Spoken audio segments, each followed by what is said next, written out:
આણંદ જિલ્લા પંચાયત હસ્તકની અને ICDS શાખા હેઠળ કાર્યરત જ્યારે યોજના અંતર્ગત પ્રમુખ સ્વામી અને અર્બન કમ્યુનિટી હોલ ખાતે જિલ્લા કક્ષાના ભૂલકા મેળામાં વિધાનસભાના મુખ્ય નાયબ દંડક રમણસિંહ સોલંકીએ દીપ પ્રગટાવી ભૂલકા મેળાઓને ખુલ્લો મૂક્યો હતો।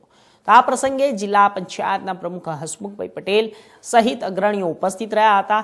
તેમજ બાળકો માટે વિવિધ રમકડાઓ પણ પ્રદર્શનમાં મૂકવામાં આવ્યા હતા।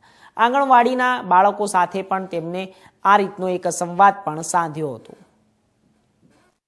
પગલી પ્રોગ્રામ અંતર્ગત આજે આણંદ ખાતે ભૂલકા મેળાનું આયોજન કરેલું છે। સામાન્યતઃ સરકારનો મુખ્ય યોજનાનો ઉદ્દેશ કે બાળક શરૂઆતથી જ એનામાં એક વ્યક્તિત્વના ગુણ, ભવિષ્યમાં એની જે અવેરનેસ છે, એનું જીવનશૈલી છે, આ બધામાં સામૂહિક ફેરફાર થાય અને બાળક એ શરૂઆતથી જ ચોક્કસ દિશા કરી અને આગળ વધે એ યોજના અંતર્ગત આજે આ ગુજરાત સરકારનો ખૂબ જ મહત્વનો કાર્યક્રમ છે। અને એ કાર્યક્રમ અંતર્ગત આણંદ જિલ્લા પંચાયત દ્વારા મહિલા અને બાળ વિકાસ ઘટક દ્વારા આ કાર્યક્રમનું આયોજન કરેલું છે। અને વિશેષ કરીને આ કાર્યક્રમ થકી ફક્ત ને ફક્ત બાળકોમાં શરૂઆતથી જ એના જીવનમાં આમૂલ પરિવર્તન આવે એ દિશાનો આ એક મહત્વનો કાર્યક્રમ છે।